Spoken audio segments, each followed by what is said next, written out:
आज के लेक्चर का आगाज करते हैं और आज के लेक्चर में हम फ्रेश चैप्टर स्टार्ट करने जा रहे हैं, चैप्टर 4। ये चैप्टर दो टॉपिक्स को डील करता है, एक फ्री कंसेंट और दूसरा वॉइड एग्रीमेंट। फ्री कंसेंट और वॉइड एग्रीमेंट।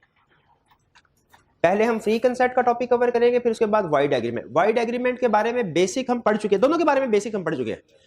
फ्री कंसेंट हमने एसेंशियल ऑफ वैलिड कॉन्ट्रैक्ट में ये पढ़ा था कि फ्री कंसेंट होना लाजमी है, और मैंने आपको बताया था कि अगर फ्री कंसेंट ना हो तो कॉन्ट्रैक्ट होता है voidable at the option of aggrieved party. और वॉइड एग्रीमेंट के बारे में भी हमने स्टडी किया लिस्ट को, कि कुछ एग्रीमेंट्स वाइड होते हैं, जिनमें से agreement to do impossible thing, agreement to do illegal things, और इसी तरह कुछ दूसरे agreement instead of trade, marriage वगैरह वगैरह। तो इस चैप्टर में हम इन एग्रीमेंट्स को डिटेल में स्टडी करेंगे, वॉइड एग्रीमेंट्स को, क्योंकि अभी तक हमने सिर्फ लिस्ट पढ़ी है। इनमें से कुछ टाइप्स ऑफ एग्रीमेंट को डिटेल में स्टडी करेंगे वॉइड एग्रीमेंट वाले टॉपिक में। और फ्री कंसेंट में याद रखें, हमने स्टडी किया था फ्री कंसेंट किन सिचुएशन में नहीं होती। आपको याद है डेफिनेशन में भी 5 चीजें आपको याद करवाई थी, 5 अल्फाज। जब कोर्शन हो, अनड्यू इन्फ्लुएंस हो, और फ्रॉड, मिसरिप्रेजेंटेशन और मिस्टेक। तो इस सेक्शन में बेसिकली हमने इन्हीं 5 एलिमेंट्स को डिटेल में स्टडी करना है। यानी हमारा चैप्टर 4 जो होगा, इसके 2 बड़े हिस्से हैं, एक फ्री कंसेंट और एक वाइड एग्रीमेंट। फ्री कंसेंट वाला टॉपिक आगे खुलेगा 5 हिस्सों में, जिसमें हम जो 5 रीजन होती है फ्री कंसेंट ना होने की, वन बाय वन उनको डिस्कस करेंगे। और फिर उसके बाद जो वाइड एग्रीमेंट्स है, ये भी मजीद खुलेगा हमारा कंसेप्ट, और इसमें कुछ वाइड एग्रीमेंट्स को डिटेल में डिस्कस करेंगे हम। ठीक है, तो ये हमारा ओवरव्यू हुआ इस चैप्टर का। आज के लेक्चर से हम स्टार्ट कर रहे हैं फ्री कंसेंट। ठीक है, तो स्टार्ट करते हैं फ्री कंसेंट में। सबसे पहले फ्री कंसेंट से पहले लफ्ज कंसेंट समझना जरूरी है। कंसेंट का मतलब क्या होता है? कंसेंट या इसे समटाइम असेंट, ASSENT के साथ भी हम लॉ में लिखते हैं। कंसेंट का मतलब होता है रजामंदी। ठीक है, फ्री कंसेंट का मतलब होता है बगैर किसी किस्म की जोर जबरदस्ती के।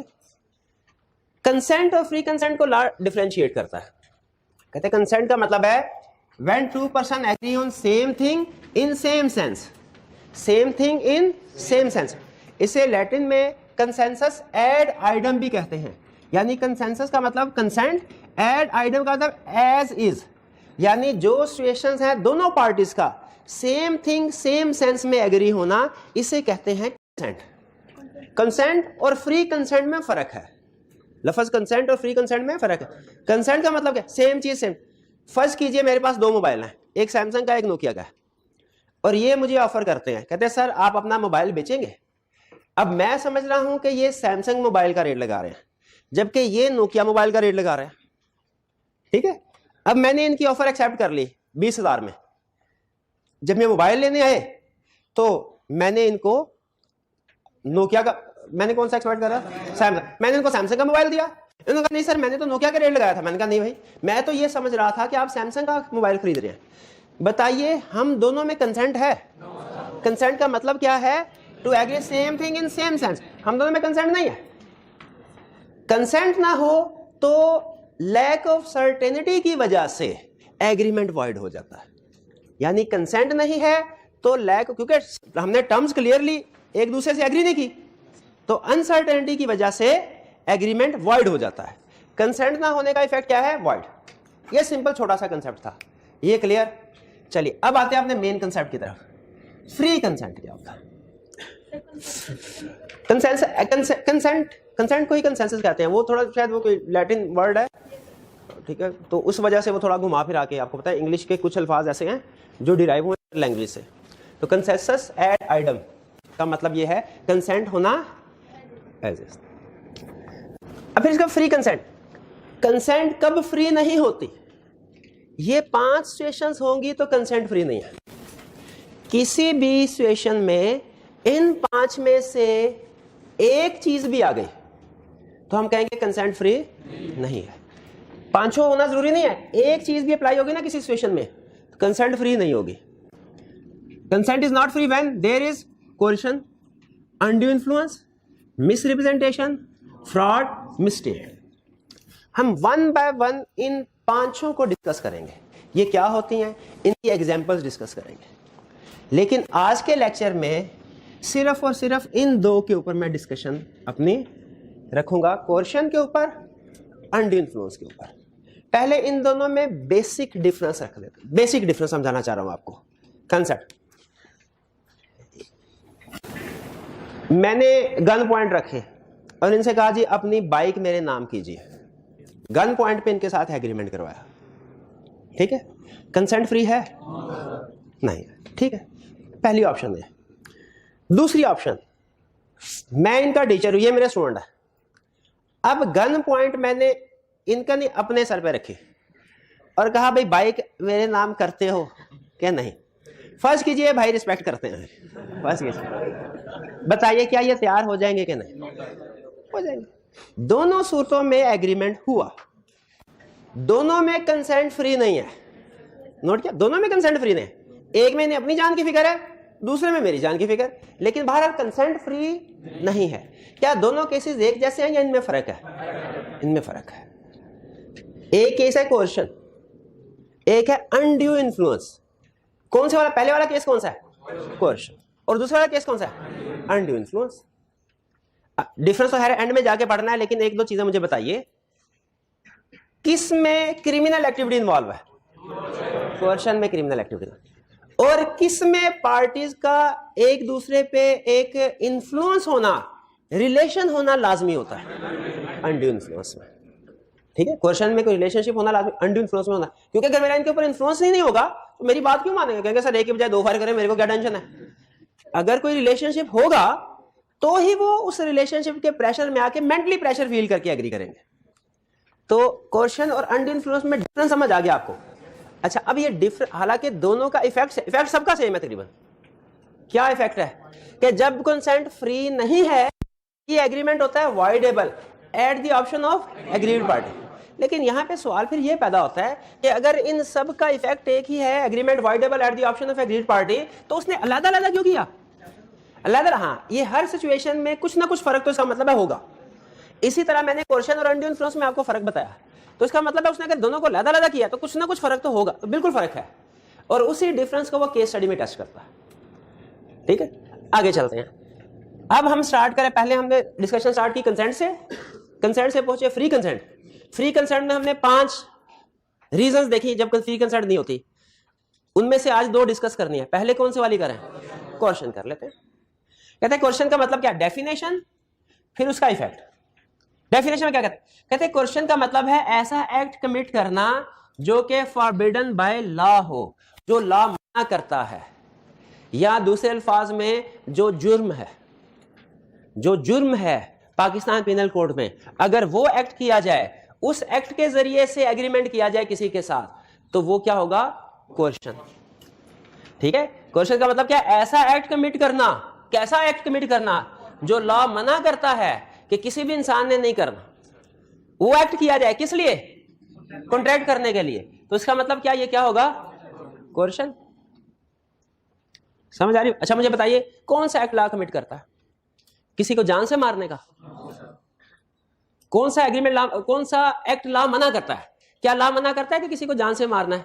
मना करता है ना। ऐसे अगर मैं किसी को जान से मारने की धमकी दूं और फिर उसके साथ एग्रीमेंट किया जाए, क्या ये क्वेश्चन है? लॉ किसी को किडनैप करने से मना करता है?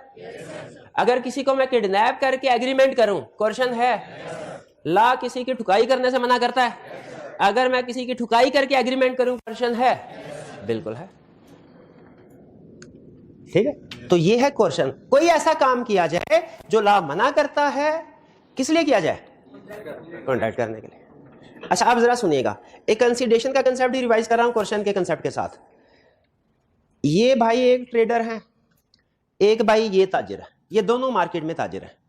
ठीक है, एक पार्टी फॉर एग्जांपल ये है, इस ताजिर की वक्त ये बदमाश पार्टी है और दूसरी बदमाश पार्टी ये है। ठीक है, समझ? 2 ताजिर, दोनों का एक एक बदमाश वाकिफ है, और इन दोनों की फैमिली भी है, फैमिली मेंबर्स भी है। अब कोर्शन कंसेप्ट क्या बताना चाह रहा हूं? कोर्शन मेन पार्टी भी अप्लाई की कर सकती है, मेन पार्टी के बिहाफ पे कोई थर्ड पार्टी स्ट्रेंजर भी कोर्शन अप्लाई कर सकता है। एक कंसेप्ट। और दूसरा कंसेप्ट क्या? Coercion party to the contract पे भी अप्लाई किया जा सकता है और स्ट्रेंजर पे भी अप्लाई किया जा सकता है। जैसे ये भाई अगर इनको गन पॉइंट पे लें और कहीं एग्रीमेंट करो, पार्टी टू द कॉन्ट्रैक्ट ने दूसरी पार्टी के ऊपर कोर्शन एक्सरसाइज की, एग्रीड? अच्छा ये भाई कुछ नहीं कर रहे, इन्होंने गुंडा भेजा, गुंडे ने इनको गन पॉइंट पे रख के कहा मेन पार्टी के साथ एग्रीमेंट करो। अब बताइए क्वेश्चन एक्सरसाइज हुई कि नहीं? क्यों भाई, ये इन्होंने पार्टी तो थी, कॉन्ट्रैक्ट ने तो नहीं क्वेश्चन एक्सरसाइज की, थर्ड पार्टी ने तो की, लॉ उसको रिकॉग्नाइज करता है। अच्छा अब सुने, इन्होंने गुंडे से कहा, गुंडों ने इस मेन पार्टी को नहीं, मेन पार्टी के किसी फैमिली मेंबर को किडनैप किया और उनको गन पॉइंट पे रख के इनसे कहा कि तुम दूसरे ताजिर के साथ एग्रीमेंट करो वरना मैं तुम्हारे रिलेटिव्स को गोली मार दूंगा। क्या ये क्वेश्चन है? क्यों ना तो ये क्वेश्चन पार्टी 1 ने की, ना ये क्वेश्चन पार्टी 2 पे हुई, ये तो एक स्ट्रेंजर ने दूसरे स्ट्रेंजर को क्वेश्चन एक्सरसाइज, लॉ इसको रिकॉग्नाइज करता है? बिल्कुल करता है। जिस आपको याद होगा कंसीडरेशन में हमने पढ़ा था, लाजमी नहीं consideration party to the contract से मूव हो और लाजमी नहीं पार्टी टू दी कॉन्ट्रैक्ट को मूव हो, कोई थर्ड पार्टी किसी दूसरी थर्ड पार्टी को भी कंसीडरेशन दे ऑन बिहाफ, तो लॉ को वैलिड कंसीडरेशन मानता है। उसी तरह क्वेश्चन भी लाजमी नहीं कि direct main party to the contract एक दूसरे पे एक्सरसाइज करें, थर्ड पार्टी भी अगर एक्सरसाइज करते हैं तो वो क्वेश्चन ही मानी जाएगी। ये क्वेश्चन का कंसेप्ट क्लियर हो गया? अच्छा तो इफेक्ट क्या होगा? Question voidable, contract voidable eight the option of, अगर एग्रीड पार्टी की मर्जी है, चाहे कैंसिल करना चाहे करे, नहीं करना चाहे ना करे। और अगर वो कैंसिल करती है agreed party, if agreed party recents का मतलब क्या होता है? RESCINDS, कैंसिल करती है, रिजेक्ट करती है। अगर एग्रीड पार्टी इसको रिजेक्ट कर दे तो क्या करे? रीस्टोर बेनिफिट्स रीस्टोर करने पड़ेंगे। यानी फर्ज कीजिए गन पॉइंट पे इन्होंने इसके साथ गन पॉइंट पे एग्रीमेंट किया कि आप अपनी दुकान मुझे 50 लाख में बेच दें, क्वेश्चन एक्सरसाइज की गई, इन्होंने कॉन्ट्रैक्ट को रिसेंड कर दिया, बताइए इन्हें अपनी दुकान के पेपर वापस मिलेंगे कि 50 लाख इनको देना भी पड़ेगा? 50 लाख इनको देना भी पड़ेगा। क्लियर होगी ये बात जी? हाँ, अगर वो चाहे तो इसको रिसेंड करें, चाहे तो ना करें, चाहे तो वो कहे ठीक है सर मैं तो खुद जान छुड़ाना चाह रहा था इस दुकान से, तो ठीक है कोई मसला नहीं। हाँ प्रूफ, देखिए प्रूफ कैसे करेंगे ये सवाल सही नहीं है, प्रूफ कौन करेगा ये सही सवाल है। ये कैसे करेंगे? वो लॉयर करेंगे, प्रूफ करना किसको है? फर्ज कीजिए अगर ये कोर्ट में जाके कहते हैं सर ये कोर्शन के जरिए से कॉन्ट्रैक्ट हुआ है, मुझे गन पॉइंट पे रखा था इन्होंने, लॉ ने इनको भी बुलाया इनको भी बुलाया, अब बताइए किसने साबित करना है? जो कॉन्ट्रैक्ट को रिसेंड करना चाह रहा है वो साबित करेगा कि सर क्वेश्चन एक्सरसाइज हुई थी, इन्होंने साबित करना है क्वेश्चन एक्सरसाइज हुई थी। बर्डन ऑफ प्रूफ इनके ऊपर नहीं है, दूसरी पार्टी के ऊपर। जो पार्टी कॉन्ट्रैक्ट को कैंसिल कर रही है वो जस्टिफाई करवाएगी कि सर क्वेश्चन एक्सरसाइज हुई थी। भाई ये बात समझ आई? अच्छा ये क्वेश्चन में और अनड्यू इन्फ्लुएंस में इसी चीज का फर्क होगा, बर्डन ऑफ प्रूफ का। तो बर्डन ऑफ प्रूफ खास तौर पे समझे। बर्डन ऑफ प्रूफ का मतलब क्या है? किस पार्टी ने साबित करना है। इस पार्टी ने नहीं साबित करना कि कॉन्ट्रैक्ट फ्री कंसेंट के साथ हुआ था, इस पार्टी जो कॉन्ट्रैक्ट को रिजेक्ट कर रही है इसने साबित करना है कॉन्ट्रैक्ट कोर्शन के जरिए से हुआ था। बर्डन ऑफ प्रूफ का मतलब क्या है? कोर्ट में जाके किसने साबित करना है अपना। ठीक, कुछ क्लियर हुआ? ये था क्वेश्चन का कंसेप्ट। अब आते हैं अनड्यू इन्फ्लुएंस का कंसेप्ट। अनड्यू इन्फ्लुएंस का मतलब क्या है? When, जब one party has close dominating relation, अच्छा इसमें पहले रिलेशन के ऊपर फोकस कर। इस रिलेशन से मुराद सिर्फ ब्लड रिलेशन नहीं है, कोई भी रिलेशन हो सकता है। कैसा रिलेशन? जिसमें एक पार्टी दूसरे को डोमिनेट करे। अगर दो पार्टीज के दरमियान में कोई भी ऐसा रिलेशन है जिसमें एक पार्टी दूसरी पार्टी को डोमिनेट करे तो वो डोमिनेटिंग रिलेशन। ब्लड रिलेशनशिप होना लाजमी नहीं, हो भी सकता है, होना लाजमी नहीं है। ठीक है, फादर और सन के दरमियान में बताइए डोमिनेटिंग रिलेशनशिप है कि नहीं है? एक पार्टी डोमिनेटिंग है दूसरी पार्टी, ठीक है, इसमें है। लेकिन टीचर और स्टूडेंट, इसमें भी तो डोमिनेटिंग पोजीशन है, टीचर की पोजीशन डोमिनेटिंग है, लेकिन इसमें ब्लड रिलेशनशिप नहीं है। तो ये जहन में रखिएगा, यहां पे जब वो कहता है one party has close dominating relation, इस रिलेशनशिप से ब्लड रिलेशनशिप नहीं है। इसके अलावा भी पार्टीज एक दूसरे को डोमिनेट कर सकती हैं, एक दूसरे की मर्जी को। एंड और क्या करती है वो पार्टी? एक तो है ना, अब जैसे फर्ज कीजिए मेरी डोमिनेटिंग पोजीशन है इस भाई पे, ठीक है, इनका मोबाइल में जब पसंद आया, मैं चाहे तो क्लास के बाद इन्हें कह सकता हूँ यार मैं तुम्हारा उस्ताद हूँ, इज्जत नहीं करते उस्ताद की। ये हो सकता है मुंह प्यार में कहे ठीक है सर कह रहे हैं कोई बात नहीं, मुझे कम प्राइस पे बेच दें। अगर मैं इसको यूज करता हूं कि नहीं करता ये मेरी मर्जी है, मेरी विल है। रिलेशनशिप होना चाहिए और फिर उस रिलेशनशिप को यूज किया गया हो किस लिए, अनफेयर एडवांटेज हासिल करने के लिए, तो उसको हम अनड्यू इन्फ्लुएंस कहेंगे। यानी इन्फ्लुएंस तो रिलेशनशिप में होता है एक दूसरे के साथ, कोई भी रिलेशनशिप हो इन्फ्लुएंस होता है। अनड्यू इन्फ्लुएंस का मतलब क्या है कि आपने उसे अनफेयर एडवांटेज के लिए यूज किया, अनफेयर एडवांटेज हासिल करने के लिए यूज किया, उसे कहते हैं अनड्यू इन्फ्लुएंस। अब हमें case study point of view से यह समझा रहा है किस किस रिलेशनशिप में अनड्यू इन्फ्लुएंस प्रिज्यूम किया जाता है, किस किस रिलेशन में प्रिज्यूम नहीं किया जाता। आज के लेक्चर का केस स्टडी के पॉइंट ऑफ व्यू से सबसे अहम हिस्सा, कुछ रिलेशनशिप में लॉ प्रिज्यूम करता है अनड्यू इन्फ्लुएंस, कुछ रिलेशनशिप में लॉ प्रिज्यूम नहीं करता अनड्यू इन्फ्लुएंस। अच्छा, लफ्ज प्रिज्यूम करने का मतलब क्या होता है, अज्यूम करना, यानी बगैर किसी एविडेंस के अगर किसी बात को मान लिया जाए तो लॉ उसे क्या कहता है, प्रिज्यूम करना। प्रिज्यूम करने का मतलब क्या है, जब हम कोर्ट में जाएंगे ना और दोनों पार्टी चुप रहे तो जज क्या अज्यूम करेगा, जज क्या, ये प्रिज्यूम का मतलब यह है कि in the absence of any evidence जज का पॉइंट ऑफ व्यू क्या होगा, यह है प्रिजम्पशन। लॉ ये कहता है कि अगर हमारे पास दो पार्टीज आई, उन पार्टीज में ये वाले रिलेशनशिप हुए ना, ये वाले लेफ्ट साइड वाले, तो हम एज्यूम करेंगे अनड्यू इन्फ्लुएंस था, एज्यूम करेंगे अनड्यू इन्फ्लुएंस। और अगर ये वाली पार्टीज आई राइट साइड वाली तो हम एज्यूम करेंगे नहीं था। फर्क समझ आया? यानी अगर, अच्छा अब इसमें डिफरेंट उसने हमें क्लासिफिकेशन बताई है लेफ्ट साइड, ये क्लासिफिकेशन अहम नहीं, रिप्रोडक्शन के क्वेश्चन में शायद पूछ ले, इसलिए आपने इसे क्लासिफिकेशन के साथ हटा लगाना है, लेकिन मैं क्लासिफिकेशन की बजाय एग्जांपल्स के ऊपर फोकस कर रहा हूँ। यानी आपने भी समझते हुए रटा तो लगा लेना है कि इस कैटेगरी के अंदर ये एग्जांपल, इस कैटेगरी के अंदर, मुझसे ये नहीं पूछना कि सर ये वाली एग्जांपल इधर क्यों है, ये वाली एग्जांपल उधर क्यों है। मुझसे ये पूछें सर ये इसमें क्यों प्रिजम्पशन है, वो मैं एक्सप्लेन करूंगा। लेकिन क्लासिफिकेशन वो जैसी उसने मैं बुक में दी हमने उसको फॉलो किया। पहला रिलेशन रियल और अपेरेंट अथॉरिटी में, एम्प्लॉयर एंड एम्प्लॉय, ठीक है, अनड्यू इन्फ्लुएंस प्रिज्यूम किया जाएगा। Police officer and accused, undue influence assume किया जाएगा।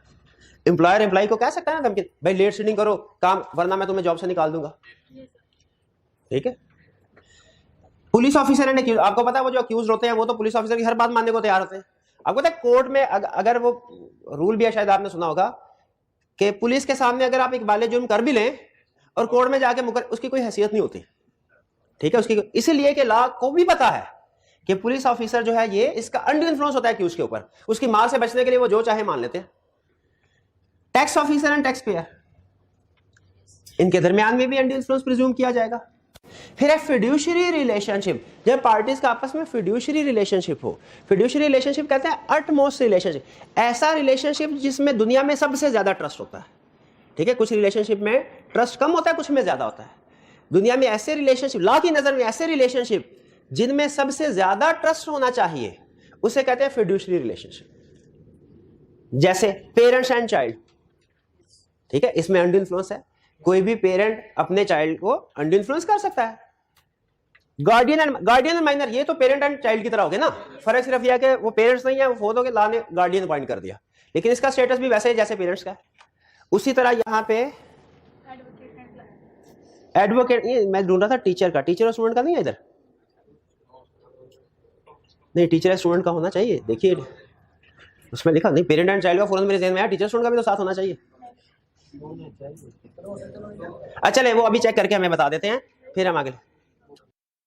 टीचर और नहीं है स्टूडेंट, चले मैं चेक करूंगा, मेरे ख्याल में होना चाहिए। बहरहाल चलिए आगे चलते हैं। पेरेंट एंड चाइल्ड समझ आ गया, गार्डियन एंड माइनर समझ आ गया, एडवोकेट एंड क्लाइंट। अब देखिए अगर आप बाज़-औक़ात कोई लीगल केस में खुदा ना आपका वास्ता पड़े ना, तो केस के दौरान में सम टाइम ऐसा होता है वकील आपसे कुछ कागजों पे साइन करवा लेता है, उस अर्जेंसी में कुछ आपको समझ नहीं आती, वो लीगल प्रोसीडिंग का हिस्सा होते हैं।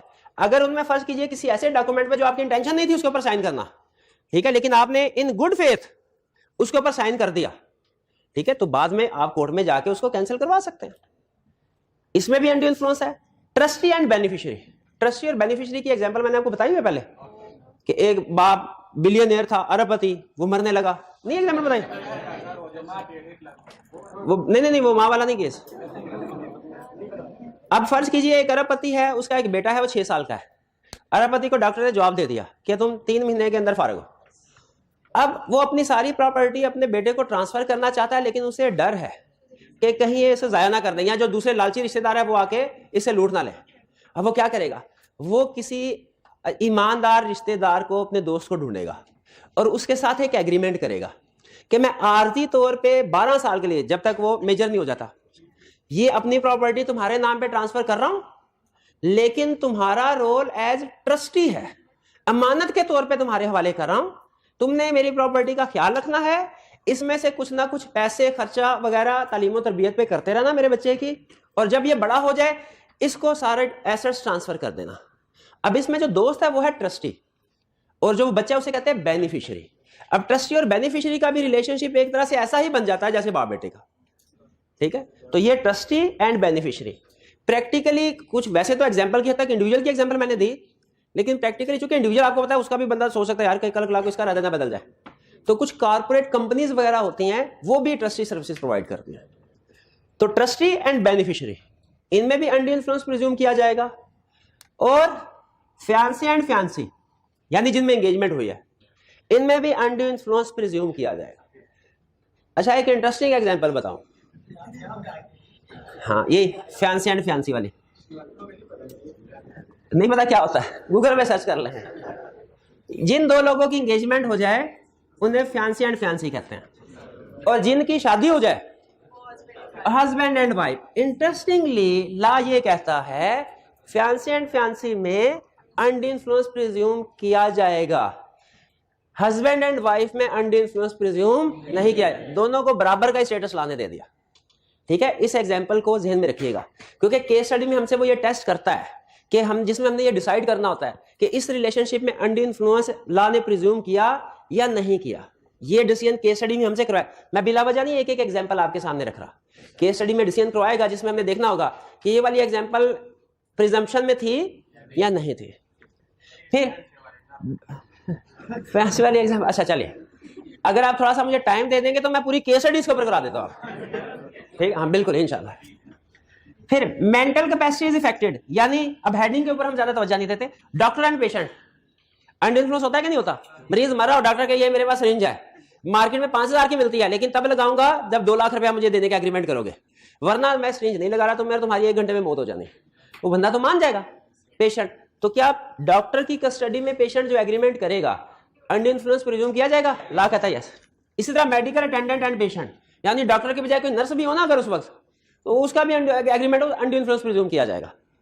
Family member and an infeebled old man, चचा भतीजा, और चचा इतने बूढ़े हैं कि उन्हें कुछ पता नहीं चलता कि वो जिस चीज के ऊपर सफे के ऊपर साइन कर रहे हैं इस पे क्या लिखा हुआ है, ठीक है। यानी एज की वजह से या किसी बीमारी की वजह से वो इस काबिल नहीं है कि एग्रीमेंट को सही तरीके से पढ़ पाए। भतीजे ने कहा ये मेरा अपॉइंटमेंट का लेटर है, मैं नौकरी पे जा रहा हूं, और ये आपकी सिफारिश कर दीजिए रिकमेंडेशन लेटर है, असल में प्रॉपर्टी ट्रांसफर के डॉक्यूमेंट्स हैं, ठीक है। चचा ने साइन कर दिए। अब बताइए क्या अनड्यू इन्फ्लुएंस प्रिज्यूम करेगा ला? बिल्कुल। तो ये वो एग्जांपल है जिनमें अनड्यू इन्फ्लुएंस प्रिज्यूम किया जाता है, और ये वो एग्जांपल्स हैं जिनमें अनड्यू इन्फ्लुएंस प्रिज्यूम कौन कौन से?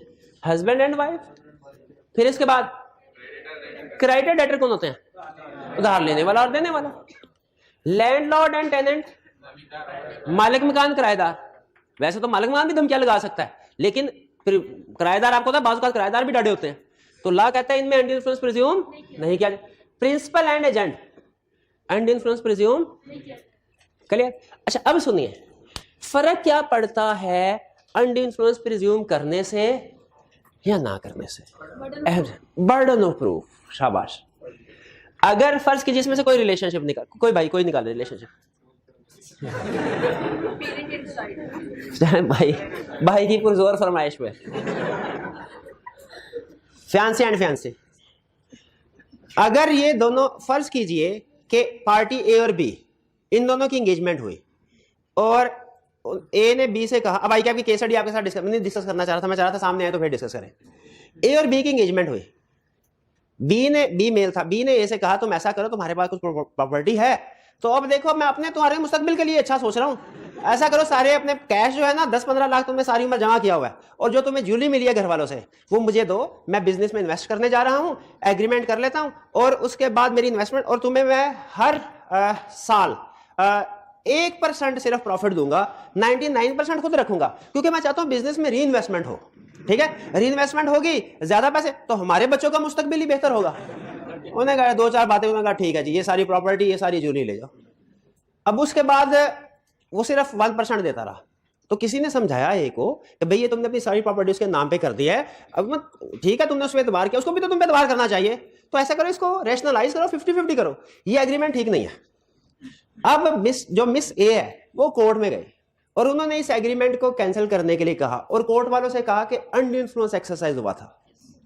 केस समझ आ गया? पहला डिसीजन हमने क्या करना है केस में, कि ये रिलेशन कौन सा है, इसमें अनड्यू इन्फ्लुएंस प्रिज्यूम किया जाएगा या नहीं किया जाएगा? अनड्यू इन्फ्लुएंस प्रिज्यूम किया जाएगा, तो इसका मतलब है जज क्या कहेगा?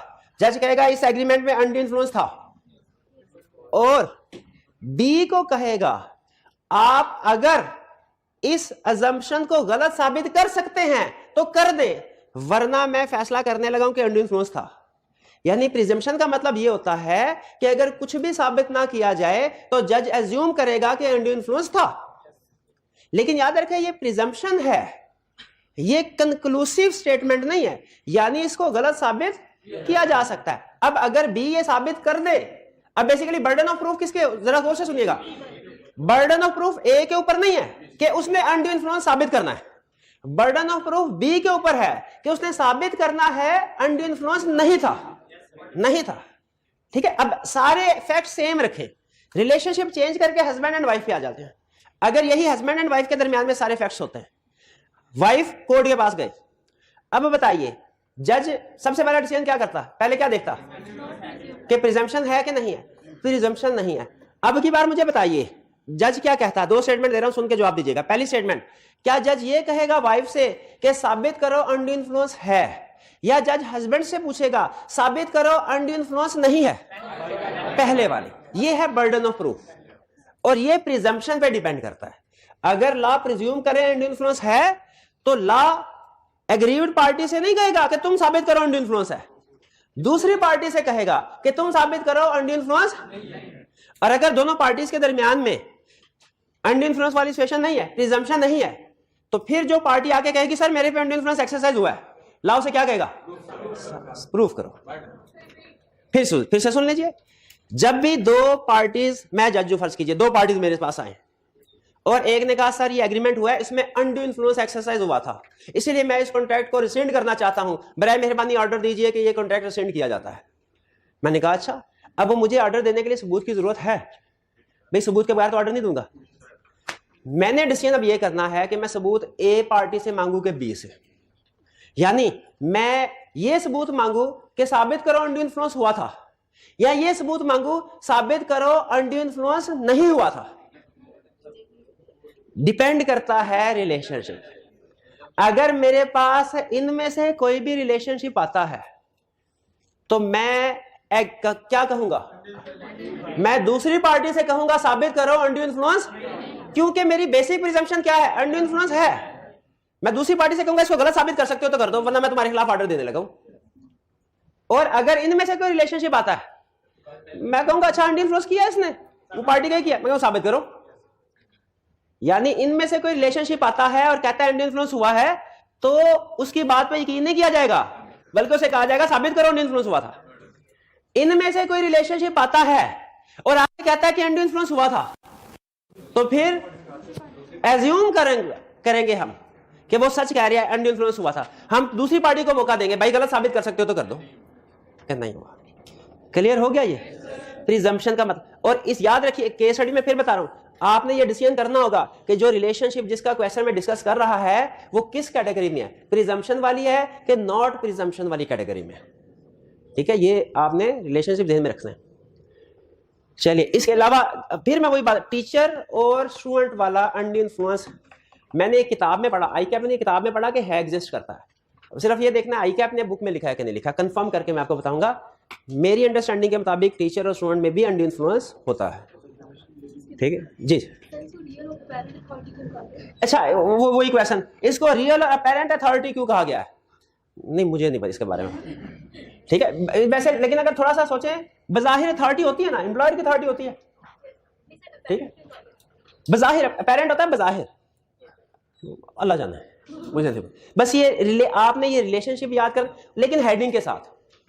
हेड मैंने पहले बता दिया था कंसेप्ट, यानी अक्सर लॉ में जिस जगह ऐसा क्लासिफिकेशन होती है ना, मुझे खुद मसला होता है, मेरे ख्याल में ये पॉइंट इधर आना चाहिए, इधर के बजाय इधर आना चाहिए, लेकिन आपको पता है लॉ हमारी कॉमन सेंस के मुताबिक नहीं चल रहा। जो चीजें समझ आ जाए हमें अच्छी बात है, जो ना समझ आए रटा लगा के हमने आगे निकलना है।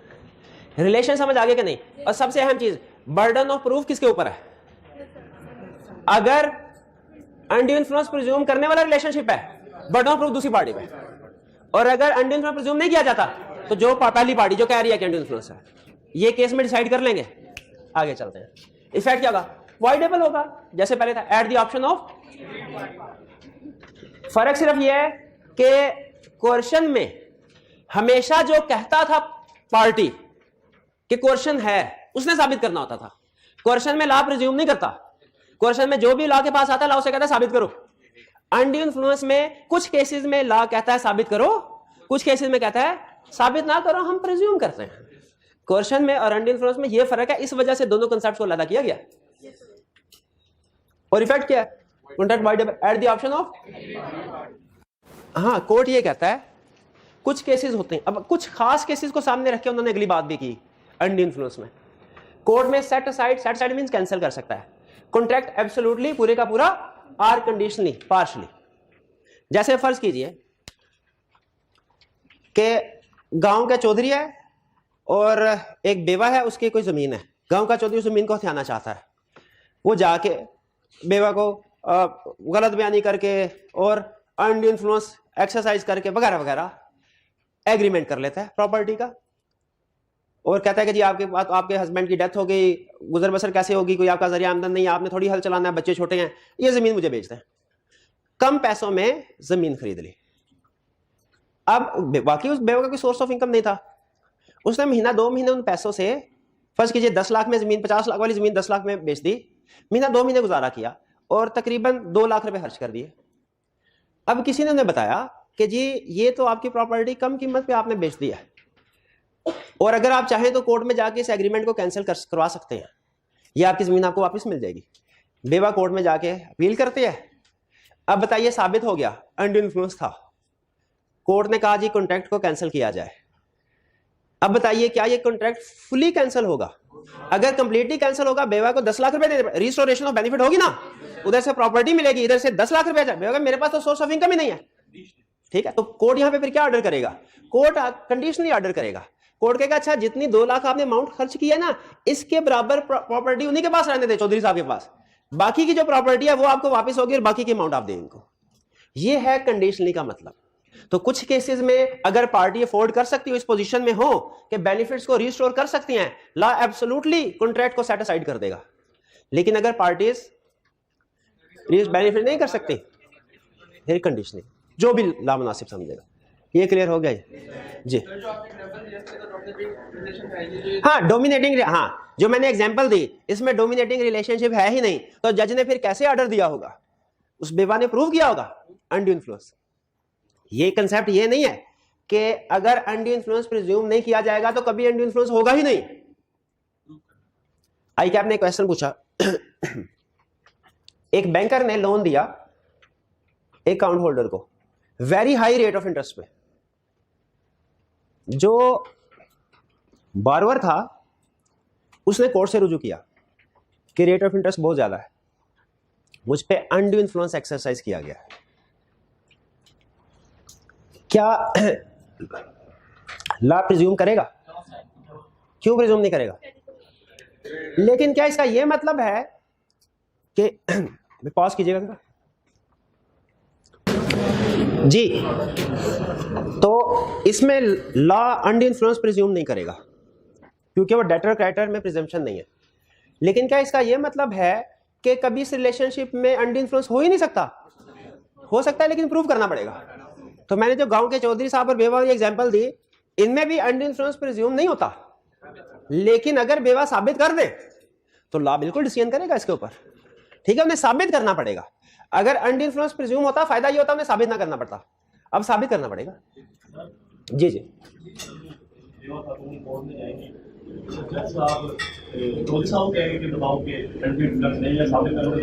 बेवा कोर्ट में जाएगी, जज साहब किसको कहेंगे अनड्यू इन्फ्लुएंस साबित करो? बेवा को कहेंगे, क्योंकि इसमें प्रिजम्पशन नहीं है। ठीक है, इसमें प्रिजम्पशन नहीं है, वरना अगर प्रिजम्पशन होती तो फिर वो चौधरी साहब को कहते साबित करो कि अनड्यू इन्फ्लुएंस नहीं है।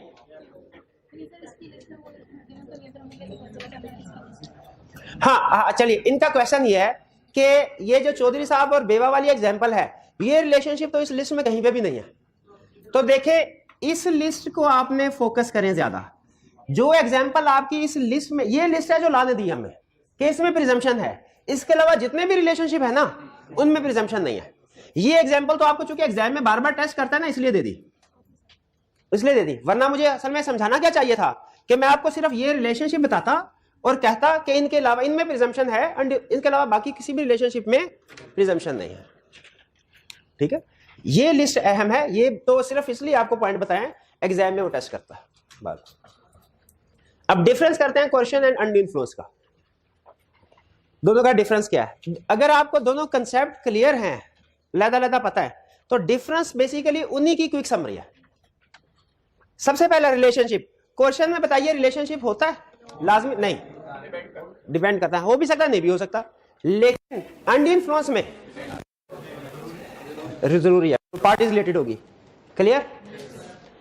कंसेंट ऑब्टेन बाय, कोएर्शन में थ्रेट दिया जाता है, जबकि अनड्यू इन्फ्लुएंस में किसी दूसरे की विल को डोमिनेट किया जाता है तरीके से लिखे के साथ।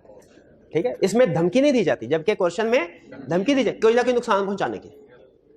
नेचर ऑफ प्रेशर फिजिकल, और यहां पे ये इमोशनल ब्लैकमेलिंग वाले सारे सीन इधर आ जाते हैं अनड्यू इन्फ्लुएंस में। By whom, stranger to the contract भी कर सकता है कोएर्शन, जैसे मैंने बताया आपको, जबकि अनड्यू इन्फ्लुएंस में सिर्फ पार्टी टू दी कॉन्टैक्ट दूसरे को कह सकते हैं। बेटा ही बाप को कह सकता है कि मैं घर छोड़ के जा रहा हूं, अगर आपने प्रॉपर्टी वो माल वाली दुकान मेरे नाम पे ट्रांसफर ना की तो। कोई दूसरा बंदा कहेगा जी मैं घर के छोड़ के जा रहा हूं, ट्रांसफर करते करेगा? तो कहेगा जाओ भाई निकलो। ठीक है, तो ये normally party to the contract, stranger नहीं करता। कोएर्शन स्ट्रेंजर भी एक्सरसाइज करता है। बर्डन ऑफ प्रूफ, या जिसे ऑनर्स ऑफ प्रूफ भी कहते हैं, बर्डन ऑफ प्रूफ किसके ऊपर है? कोएर्शन में बर्डन किसने साबित करना? जो पार्टी रिसाइन कर रही है। जबकि अनड्यू इन्फ्लुएंस में कुछ केसेस में लॉ अज्यूम कर लेगा। ठीक है, यानी जो साइनिंग टू दी कॉन्ट्रैक्ट है, कुछ केसेस में इसे प्रूव करना पड़ेगा, कुछ में प्रूव। कोएर्शन में जब जो पार्टी कॉन्ट्रैक्ट को रिसाइन कर रही है उसे हमेशा प्रूव करना पड़ेगा, कोएर्शन एक्सरसाइज हुई थी। अनड्यू इन्फ्लुएंस में जो पार्टी रिसाइन कर रही है, कुछ केसेस में इसे प्रूव करना पड़ेगा, कुछ में प्रूव नहीं करना पड़ेगा, लॉ अज्यूम कर लेगा। क्लियर? चलिए आगे चलते हैं। क्रिमिनल लायबिलिटी, कोएर्शन में कोई ना कोई क्रिमिनल एक्ट होगा, अनड्यू इन्फ्लुएंस में क्रिमिनल एक्टिविटी नहीं होती। मोरल प्रेशर जो है वो एक्सरसाइज किया जाता है। रीजन को याद कर, इसमें कोई लॉजिक नहीं है। इसमें कह रहा है कि compel person to enter into, coercion की रीजन ये होती है कि जोर जबरदस्ती करके मजबूर करना के कॉन्ट्रैक्ट करे, जबकि अनड्यू इन्फ्लुएंस में अनफेयर एडवांटेज ऑब्टेन करना। रिस्टोरेशन ऑफ बेनिफिट, कोएर्शन में रिस्टोरेशन ऑफ बेनिफिट होगी और अनड्यू इन्फ्लुएंस में भी होगी, लेकिन कुछ केसेस में हो सकता है ना हो। याद है ये? ठीक है, हाँ, कुछ केसेस में एब्सोल्यूट होगी, कुछ में पार्शियल। जी, कुछ बात समझ आई कोएर्शन में, अनड्यू इन्फ्लुएंस में। चलिए ऐसा करते हैं, पास पेपर के कुछ क्वेश्चन की प्रैक्टिस करते हैं ताकि हमें इवैल्यूएट कर ले आई कैप के क्वेश्चन को अटेम्प्ट करने के काबिल हुए कि नहीं। जी पॉज कीजिएगा। जी, आज के लेक्चर से रिलेटेड आई कैप की बुक के कुछ क्वेश्चन और कुछ पास पेपर के क्वेश्चन की प्रैक्टिस करते हैं। लेक्चर 11 नहीं है, चलिए 13 है, कोई बात नहीं। 30 नीचे चैप्टर 4 का लर्निंग ऑब्जेक्टिव 1 2 3 है। बस इसी टेंशन के साथ केस स्टडी को भी पढ़ना है आपको। Question 1, Azam has 1 Alto and 1 Corre. He wants to sell Corre. Babar does not know that Azam has 2 cars. Babar offers to buy Azam's Alto for ₹400,000. Azam accepts the offer thinking it to be an offer for his Corre. Is this valid contract? Valid contract नहीं। क्यों valid? Reason भी बतानी। हाँ, parties same thing same sense पे agree नहीं कर, यानी consent नहीं है, ये कंसेंट नहीं है, ठीक है, फ्री कंसेंट नहीं बल्कि कंसेंट वाला पॉइंट है। चलिए ये क्लियर, कोई जी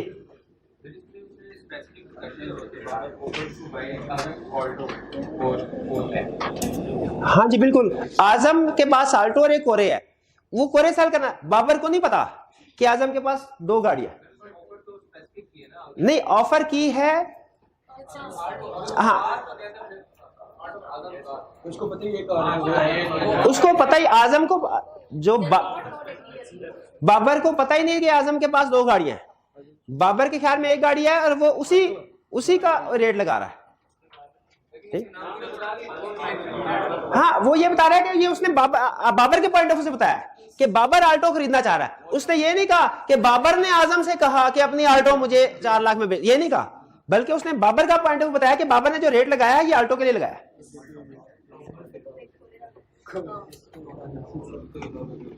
next, a widow was threatened to adopt a boy, otherwise her husband's dead body would not be allowed to be removed for cremation. cremation होता है चिता को अग्नि देना, अंतिम संस्कार, शाबाश, अंतिम संस्कार। ये सर में कॉन्ट्रैक्ट एक्ट है ना, कॉन्ट्रैक्ट एक्ट 1872 का बना, पाकिस्तान बनने से भी पहले, जब ये सारे इकट्ठे, तो उसमें बहुत सी एग्जांपल ऐसे हैं जो इंडिया की, हाँ जी पुरानी है। बहरहाल चले फैक्ट्स के ऊपर रहते हैं। विडो अडॉप्टेड द बॉय, उन्होंने कहा ठीक है भाई उसकी आत्मा को शांति देने के लिए जरूरी है अंतिम संस्कार हो। विडो ने कहा ठीक है मैं चाइल्ड बॉय को एक्सेप्ट कर लेता हूं कि इसकी तरबियत करूंगी, ठीक है, अडॉप्ट कर लिया इसको। But later applied for cancellation of adoption, is this a valid contract? क्यों वैलिड कॉन्ट्रैक्ट क्यों नहीं है? फ्री कंसेंट नहीं है, फ्री कंसेंट नहीं है, ठीक है, हाँ जी। अच्छा अब इसमें ये चूंकि पाकिस्तान का केस नहीं है इसलिए ये बताना मुश्किल है कि पाकिस्तान के लॉ के मुताबिक ये चीता को अगर अग्नि ना देने की धमकी दी जाए ये क्राइम है कि नहीं, इसीलिए फर्दर हम कोर्शन के अंडर इस पे कमेंट नहीं कर सकते, ठीक है। लेकिन ये हमें कंफर्म हो गया फ्री कंसेंट नहीं है और इसको वॉइड बिल्कुल कर। Briefly discuss whether following agreements involve coercion, बताना है कोर्शन है कि नहीं एग्रीमेंट्स में। Azam beats Babar and compels him to sell his bike for bit. Beats का मतलब कोर्शन है, जाहिर है किसी को मारना जो है वो कानूनन जुर्म है, बिल्कुल correct. B the government threatens to seize the property of Azam to recover the fine due from Babar the son of Azam. Azam paid the fine. अच्छा गवर्नमेंट जो भी थ्रेट कर दे वो कोर्शन नहीं हो सकता क्या? क्या हम गवर्नमेंट के खिलाफ केस फाइल कर सकते हैं कि नहीं कर सकते? गवर्नमेंट के खिलाफ केस फाइल कर सकते हैं और गवर्नमेंट क्या प्रेशराइज नहीं कर सकती, धमकी नहीं दे सकती? बिल्कुल गवर्नमेंट में धमकी दे सकते हैं। तो गवर्नमेंट अब देखिए असल में जिस बंदे से पैसे लेने थे ना उसी बंदे की प्रॉपर्टी बेचने का या कब्जे में लेने की धमकी तो वो समझ में आती है कि अगर आप घर का बिल ना दे बाज़ प्रॉपर्टी एरियाज वगैरह वो ड्यू में रिकवर करवा सकते हैं, लेकिन ड्यूज किसी और के हैं, धमकी किसी और उसके अजीज को दी जा रही है, ये गलत है बिल्कुल, ठीक है। तो इसमें भी क्वेश्चन एक्सरसाइज हुई है, गवर्नमेंट थ्रेटन कर रही है एक इररेलेवेंट पर्सन को, आजम को, कि वो बदर फाइन ड्यू फ्रॉम बाबर वो पे करे, इसमें क्वेश्चन है।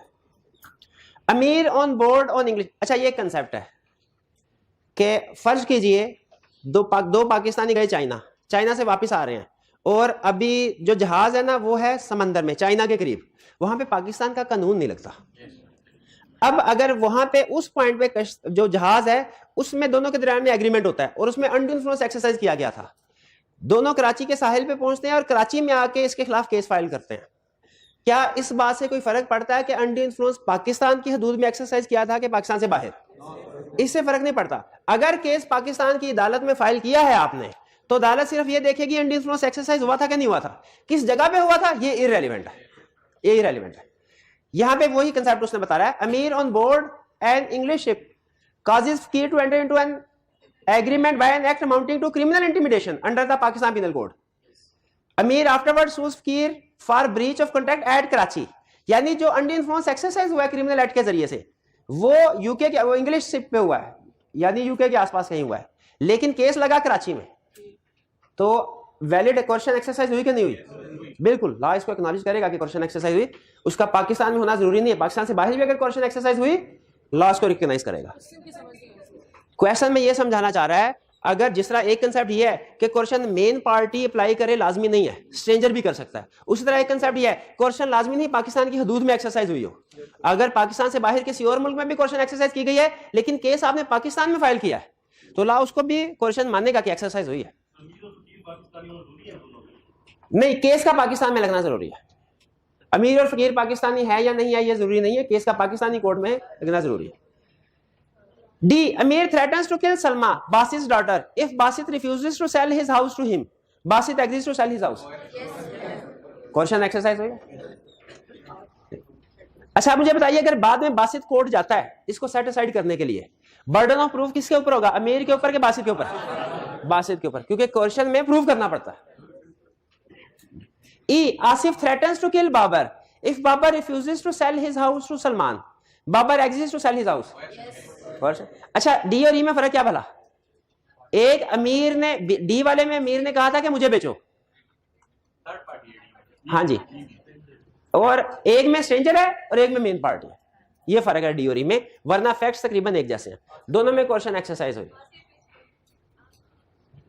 जी बिल्कुल ठीक है, कोई मौका हाथ से जाने ना दीजिए, मैं ना नाम ही चेंज कर देना। Question 4, Azam threatens to kill Babar if he does not sell his BMW for rupees 1 million to Azam. Babar contracted to sell his BMW to Azam and receives the payment. Under the provisions of Contract Act 1872, comment on the validity of the above contract. Contract valid है, contract है voidable at the option of aggrieved Babar, शाबाश, contract voidable at the option of Babar. अच्छा reason क्या है, reason बताइए। Consent free नहीं है, क्यों? caused by coercion, caused by coercion. तो बताइए क्या बाबर रिसेंड कर सकता है इस कॉन्ट्रैक्ट को? कर सकता है, लेकिन क्या करना पड़ेगा? बेनिफिट्स रिस्टोर करना पड़ेगा। अच्छा बर्डन ऑफ प्रूफ किसके ऊपर होगा, आजम के ऊपर, बाबर के ऊपर होगा। बड़ा शाबाश। Next, Jamal threatened Rafia to murder her son Atif if she did not sell her house to Mujahid. अब देखिए यहां पे जो क्वेश्चन एक्सरसाइज कर रहा है वो भी थर्ड पार्टी है और जिस पे एक्सरसाइज हो रही है वो भी थर्ड पार्टी, तो क्या ये वैलिड क्वेश्चन होती है? बिल्कुल। Rafia did as she was told under the provision of contract act 1872, comment on the validity of the above contract. Valid है क्या? ये voidable at the option of Rafia. क्यों? रीजन बताइए। नहीं, तरतीब से पहले बताना फ्री कंसेंट नहीं है, फिर बताना किस रीजन की वजह से, क्वेश्चन की वजह से। अच्छा अब बताइए इस केस में अगर राफिया जाती है कोर्ट में तो बर्डन ऑफ प्रूफ किसके ऊपर है? राफिया, शाबाश। Question 6. A, Azam having advanced money to his son Babar during his minority. Upon Babar's coming of age, obtains by misuse of parental influence a bond from Babar for a greater amount than the sum due in respect of the advances. कहना क्या चाह रहा है? कह रहा है कि एक बाप था, उसने अपने बच्चे की माइनर की परवरिश की, जब एज ऑफ मेजोरिटी को उसने अचीव कर लिया तो उसने कहा जी जितने भी परवरिश में मेरे पैसे लगे हैं वो पैसे अदा करो, और जितनी अमाउंट ड्यू थी उससे ज्यादा।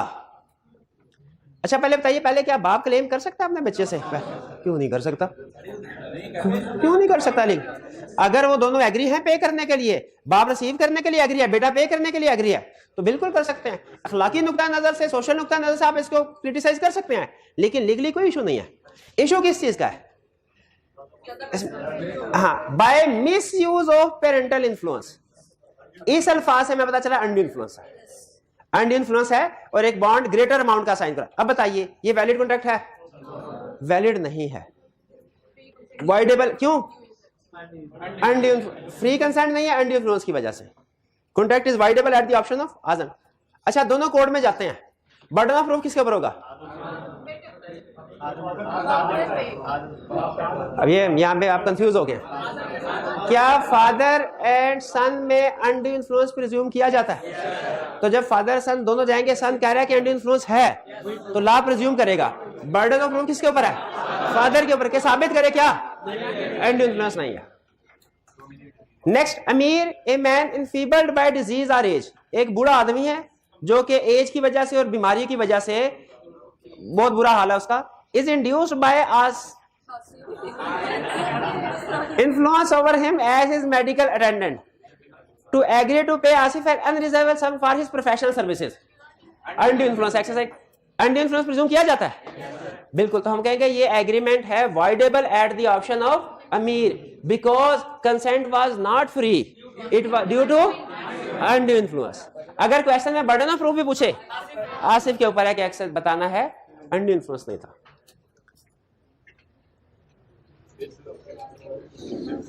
Briefly discuss whether following agreements are caused by undue influence. पहला, Asif agent agreed to sell stock of Sajid, the principal, at the rate of 2% commission. Later, Asif demanded 5% commission, being the market rate, and on account that his consent was obtained by undue influence. Principal और agent में एक terms and condition तय पाई। Agent ने बाद में कहा नहीं जी मुझे तो 5% मिलना चाहिए, इसने 2% अनड्यू इन्फ्लुएंस एक्सरसाइज करके मेरे से करवाया। बताइए, प्रिंसिपल और एजेंट में प्रिज्यूम किया जाता है, इसका मतलब क्या हुआ? Burden of proof. हाँ, अगर एजेंट प्रूफ कर देता है अनड्यू इन्फ्लुएंस था तो फिर इस एग्रीमेंट को नल एंड वाइड करार दे दिया जाएगा, रिसेंड कर दिया जाएगा, वरना नहीं। इस सिचुएशन में लॉ प्रिज्यूम नहीं करता। B, Adeel applies to a banker for a loan at a time and there is stringency in the money market. जब हालात खराब है उस वक्त लोन के लिए अप्लाई किया। The banker declines to make the loan except an unusually high rate of interest. Banker ने कहा हम आपको लोन नहीं देंगे अनलेस कि आप एक हाई 15 की बजाय 30% रेट ऑफ इंटरेस्ट पे एग्री करें। Adeel accepts the loan on these terms. Adeel ने उस वक्त एग्री कर लिया, बाद में कोर्ट चला गया कि रेट ऑफ इंटरेस्ट कम करे। सबसे पहले बताइए नेचर ऑफ रिलेशनशिप में अनड्यू इन्फ्लुएंस, क्वेश्चन में कहीं पे उसने बताया अनड्यू इन्फ्लुएंस है कि नहीं? नहीं बताया ना। नेचर ऑफ रिलेशनशिप अगर बताया होता, जैसे उसने पेरेंटल इन्फ्लुएंस वाले में बताया था, तो हमें पता चल जाता। यहां पे नहीं बताया। हम क्या कहेंगे कि डेटर और क्रेडिटर में अनड्यू इन्फ्लुएंस प्रिज्यूम नहीं किया जाता। अगर अदील इस कॉन्ट्रैक्ट का एग्रीमेंट को रिसेंड करना चाहता है, कर सकता है? हाँ, कर सकता है, प्रूव करना पड़ेगा। आप ये नहीं कहेंगे कि कर ही नहीं सकता, कर सकता है, उसे प्रूव करना पड़ेगा कि अनड्यू इन्फ्लुएंस एक्सरसाइज किया गया था। हाँ, एग्रीमेंट हो गया बिल्कुल, लेकिन वो यही कह रहे हैं मैंने मजबूरी में एग्रीमेंट किया था। C, Kanwar a money lender advance money to Sajid an agriculturist in emergency situation and by undue influence made him to exercise a bond, execute a bond double amount with high interest rate. इसमें चूंकि question में उसने clearly कह दिया मैं and, तो हम solution में क्या लिखेंगे कि ये agreement voidable at the option of Sajid है। क्यों? अनड्यू इन्फ्लुएंस एक्सरसाइज किया गया था। अब इसमें यह बताने की जरूरत नहीं है प्रूव करना, क्योंकि क्वेश्चन में उसने खुद से बता दिया, तो इसका मतलब अनड्यू इन्फ्लुएंस प्रूव हो गया। जब क्वेश्चन में खुद से बता दिया अनड्यू इन्फ्लुएंस एक्सरसाइज हुआ है, तो फिर प्रूव करने की जरूरत है? फिर पता चल गया प्रूव हो गया। ये तो वही जो Jamil threatened Rafia to murder Hasan if she did, ये तो हो गया हुआ ना।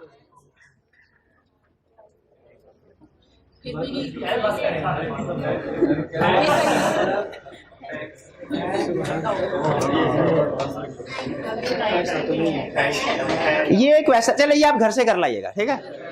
ये वो भाई का फेवरेट जो पीछे बैठे हुए थे भाई, हाँ जी आपका, ठीक है? हाँ जी गजल, ये केस आपने पढ़ना, ये पास पेपर का केस है और अच्छा केस है, इसमें कंसेप्ट उसने अच्छा डिस्कस किया। आज का लेक्चर यहाँ पे खत्म करते हैं हम।